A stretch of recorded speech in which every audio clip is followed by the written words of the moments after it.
Olá, meus amigos, sejam todos muito bem-vindos à nossa segunda aula do intensivo de emergências químicas. Isso só é possível porque há algum tempo eu iniciei com a plataforma Daytech de aulas semanais e aqui, por isso se chama intensivo, né? Nós vamos ter uma aula por dia durante esse período que nós determinamos. Então, aqui na nossa segunda aula também ficará online por apenas 24 horas. Vai ficar disponível a vocês por apenas 24 horas, certo? Embora o intensivo esteja acontecendo, também tem o vídeo lá da nossa plataforma da ITEC, que são os vídeos semanais, tá certo? Então, dando continuidade ao que nós abordamos ontem, nós vamos trabalhar hoje as características das substâncias. Nós vamos entrar um pouco num termo mais técnico, um pouquinho mais químico, um pouquinho mais físico-químico, tá certo? E vamos trabalhar essas características.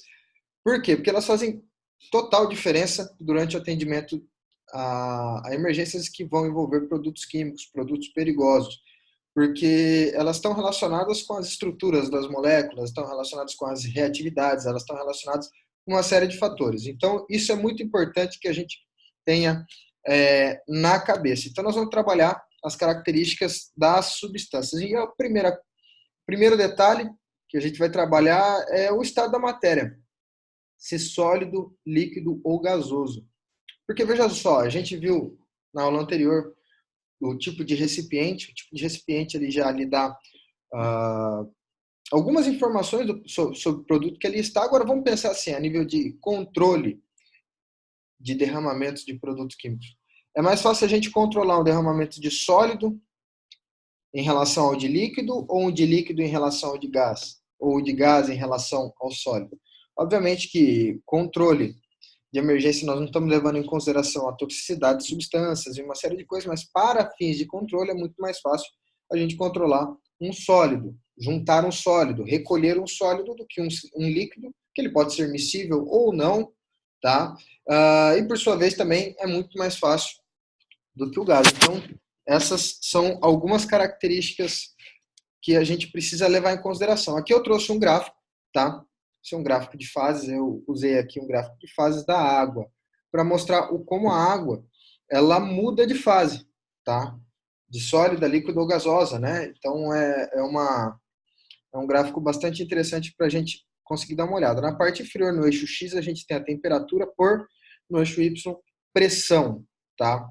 Verifica só, olha que interessante então, já já a gente vai falar de pressão atmosférica, mas a 760, né, esse mmHg, né, 760 milímetros de mercúrio, eu estou aqui agora em Santos, né, estou um pouquinho acima do nível do mar, porque eu estou no hotel, mas o que significa 760 milímetros de mercúrio? É a pressão atmosférica no nível do mar, tá? Eu já vou explicar um pouquinho melhor isso. A 100 graus Celsius, o que acontece? A gente tem a água, né, já derivando um pouquinho ali para o lado para o estado de vapor, né? Se a gente aumentar a temperatura, obviamente, ela vai para o lado do estado de vapor. Agora, se a gente aumentar a pressão, tá? A gente vai perdendo essa característica, tá? Porque quanto mais a gente coloca de pressão, quanto mais a gente coloca pressão em cima de um determinado fluido, da água, por exemplo, tá? A gente precisa aumentar mais a temperatura para que a pressão de vapor venha a equalizar, ou seja, a água ferver significa que equalizou a pressão de vapor.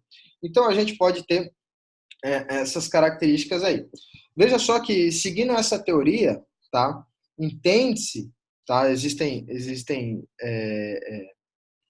estudos aí, publicações, livros científicos que entendem que devido à alta pressão, a pressão muito forte, o núcleo da Terra não é não é líquido, né? Não é magma, e sim sólido. Em altíssima temperatura, mas é sólido por conta da pressão. Então, esse é um diagrama de fases para demonstrar isso para a gente. Então, o estado da matéria ele vai variando de acordo com a temperatura e a pressão na qual ele está inserido. Tá? Obviamente, se a gente retirar muito a temperatura da água, a água ela vai passar para o estado sólido, né? E assim por diante. Bom, veja só então, a ideia de pressão de vapor. O que é pressão de vapor? Bom, Torricelli, né, das equações físicas, né, o Torricelli ele fez o seguinte, ele pegou um tubo de vidro grande, né, tinha mais do que 1 metro, ele aplicou vácuo, ele retirou tudo que tinha dentro daquele tubo de vidro e deixou no vácuo. Ele tampou e colocou esse tubo de vidro, né, tampado, em cima de um recipiente que estava com mercúrio, assim como tá aí, né? O mercúrio está azulzinho, e tirou o vácuo. E esse mercúrio, ele subiu. Ele subiu, teve uma distância que ele subiu, tá? Na hora que você tirou o vácuo. O que isso quer dizer? Tá? Quer dizer o seguinte, em cima das nossas costas, em cima de toda a crosta terrestre, tá? Existem quilômetros e quilômetros de uma coluna de ar que está empurrando tudo para baixo. Tá? A gente acaba não acostumando, acabou acostumando com isso, óbvio, nós estamos na crosta terrestre, tá? Mas existe de fato uma pressão atmosférica.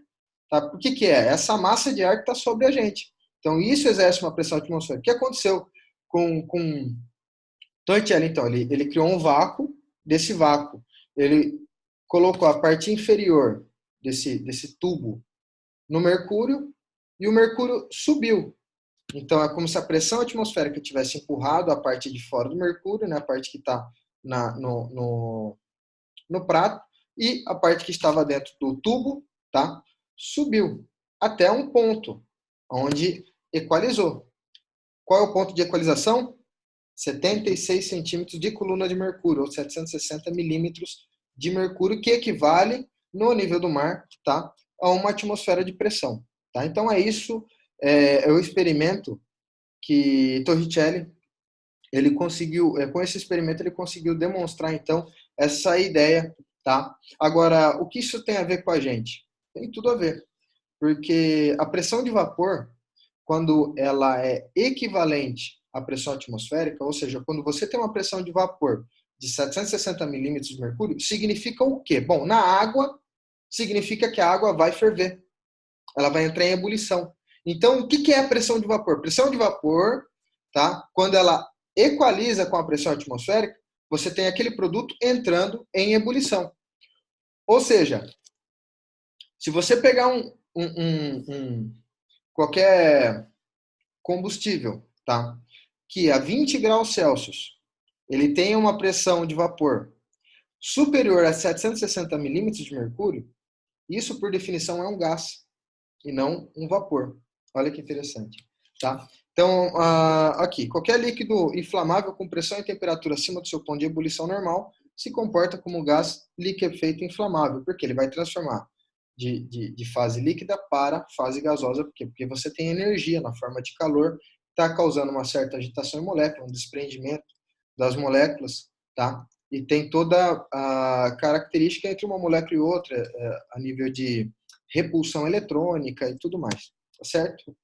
Bom, então vamos para algumas definições, tá? Essas definições vão ser bastante interessantes para a gente. Vamos nessa. Poeiras, névoas, vapores e gases. Qual é a diferença entre elas? Tá? A diferença entre elas é simples. Eu vou ser bem taxativo, depois a gente pode abordar mais esse assunto. O que é poeira? Poeira é um rompimento, tá, de um sólido mecanicamente. Então, se você romper um sólido mecanicamente em pequenas partículas, vai gerar poeira. Ou seja, você pegar, passar uma lixadeira no concreto ou bater no concreto, você vai gerar poeira. Tá? Por quê? Porque você rompeu mecanicamente um sólido. Agora, se você romper mecanicamente um líquido, tá? Você vai gerar uma névoa. Ou seja, você colocar ar comprimido na superfície de uma lâmina d'água, vai começar a gerar pequenas gotículas. Você vai jogar ar pressurizado, esse ar vai bater e vai levar essas gotículas de água ainda na fase líquida, só que elas estão separaram-se mecanicamente entre si. Então, isso é uma névoa. Verifique, por exemplo, a pintura com tinta spray. O que sai ali é uma névoa de tinta. Tá? Tudo bem que tem vapores, tá? Por conta de solventes orgânicos que ali está, mas a névoa ali é uma névoa de tinta. Bom, vapor. A gasolina emite vapor. O butano é um gás. O que isso significa? Que a gasolina, na condição normal de temperatura e pressão, ela libera gases, né? Ela libera vapores, tá certo? E o que é gás? Gás é o que, na condição normal de temperatura e pressão, tá? A 20 graus Celsius, e uma atmosfera de pressão, ele tem uma pressão de vapor superior a 760 milímetros de mercúrio. Então, isso é um gás. Ou seja, a gasolina libera vapor, embora eu tenha falado do gás, eu corrigi isso aí, tá bom? A gasolina libera vapor, então ela está em fase líquida na condição normal de temperatura e pressão. Já o butano, na condição normal de temperatura e pressão, ele está na fase gasosa. Então, essa é a diferença de gás e vapor, tecnicamente falando. Perfeito?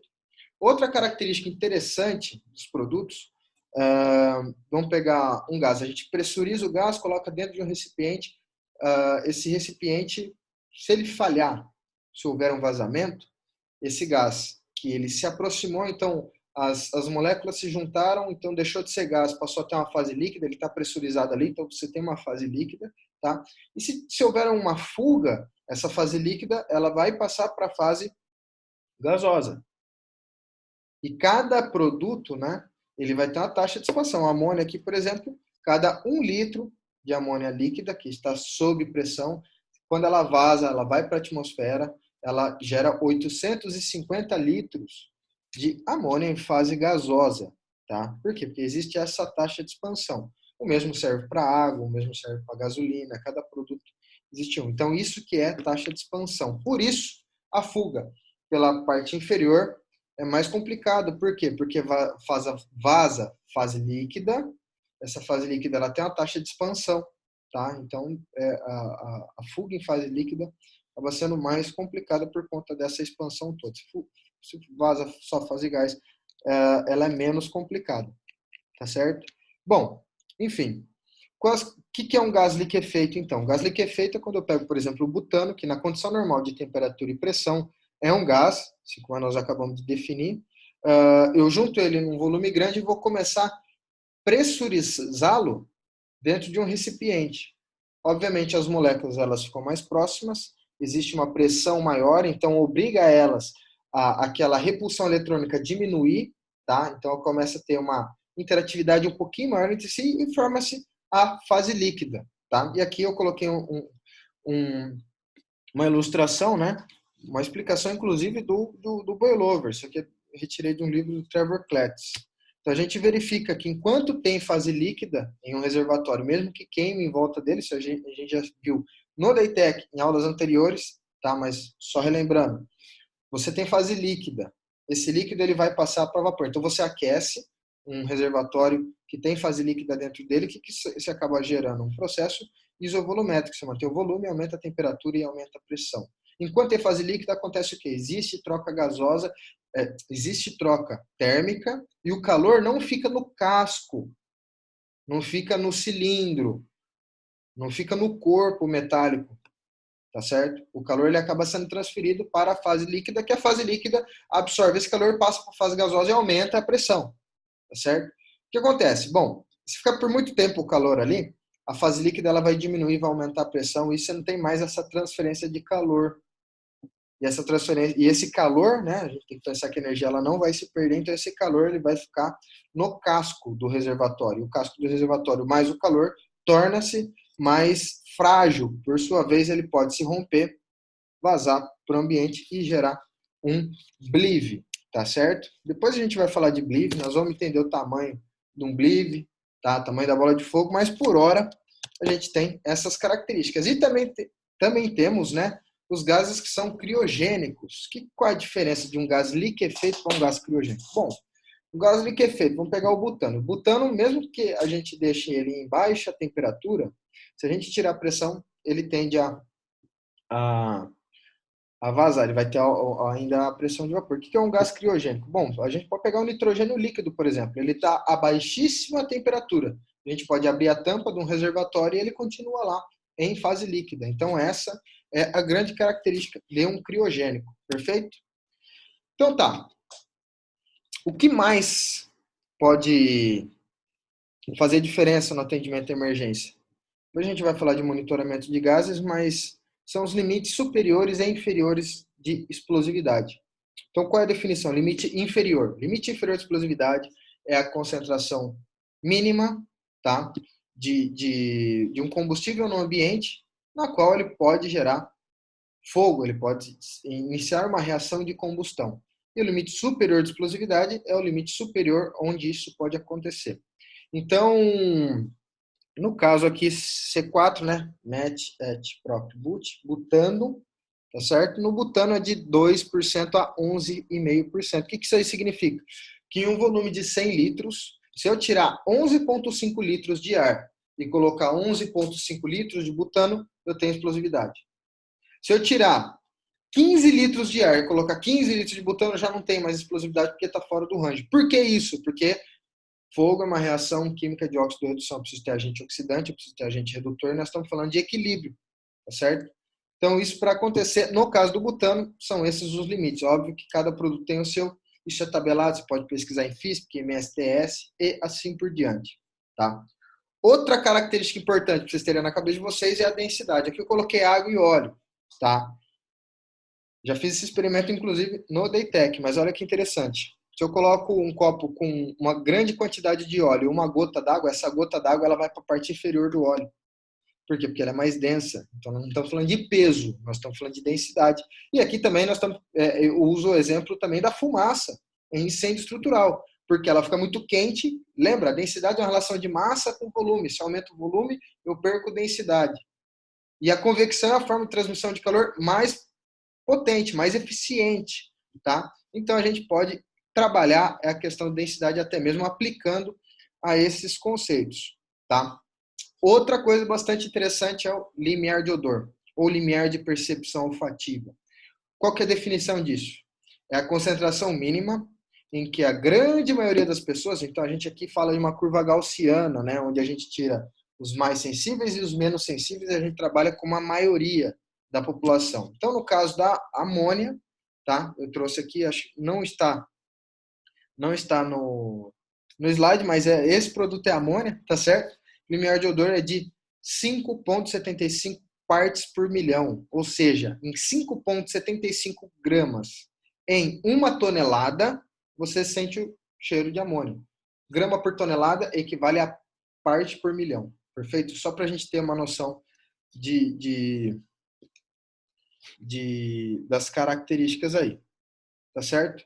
Então, nessa aula, o que a gente acaba trazendo, né? Todas as características que vão influenciar na nossa emergência que vai envolver produto químico. Se nós estamos falando de um produto que ele é líquido, se nós estamos falando de um produto que ele está sob pressão, se ele é um gás liquefeito ou se ele é um gás criogênico, isso aí vai ter diferença ou não, limites de explosividades, tá? Densidade e até mesmo o limiar de odor. E o limiar de odor, para finalizar, faça uma pesquisa rápida aí. Limiar de odor do monóxido de carbono e depois o limiar de odor do H2S, gás sulfídrico. Uma característica que você vai levar em consideração é o seguinte: o monóxido de carbono ele aparece em muitas literaturas como inodoro.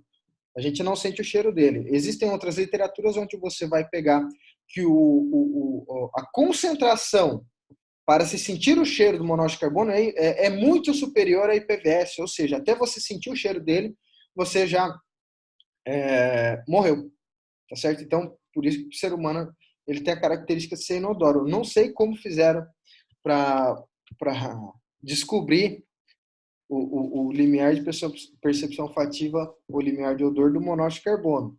Mas, de qualquer forma, o gás sulfídrico já é diferente, já é oposto. Uma concentração baixíssima, né? Se não me engano, a nível de 10 a menos 4, né? Você começa a sentir o cheiro do gás sulfídrico e em altas concentrações já não se sente. E faz sentido isso, sentir o gás sulfídrico em baixíssimas concentrações. Veja só, GLP não tem cheiro, tá? Em geral, colocam o tal do mercaptana no GLP. O que isso quer dizer? O que é o mercaptana? Mercaptana é uma substância que ela tem um grupo químico nela chamado tiol. O grupo químico tiol é um grupo químico que tem enxofre. Então, o ser humano ele tem essa sensibilidade ao cheiro de enxofre, que no H2S ele favorece a gente sentir o cheiro em baixíssimas concentrações, assim como também no caso do butano, a gente consegue aplicá-lo dentro do butano para a gente poder sentir o cheiro desse tiol, né, desse mercaptano. Por quê? Porque o ser humano não tem a percepção olfativa de um vazamento de gás, por exemplo, um gás de cozinha. Tá? Então, vocês estão começando a perceber agora que entender as características do produto, tá? Avaliar a FISP de cada produto, avaliar característica, estado físico do produto, isso vai ser de grande importância para o atendimento a emergências. Tá? Então, aqui, nesse momento, fica a minha contribuição para o nosso segundo dia de intensivo. Tudo bem? Até amanhã, eu espero vocês. Essa aula só vai ficar disponível por 24 horas. Um forte abraço, estamos juntos.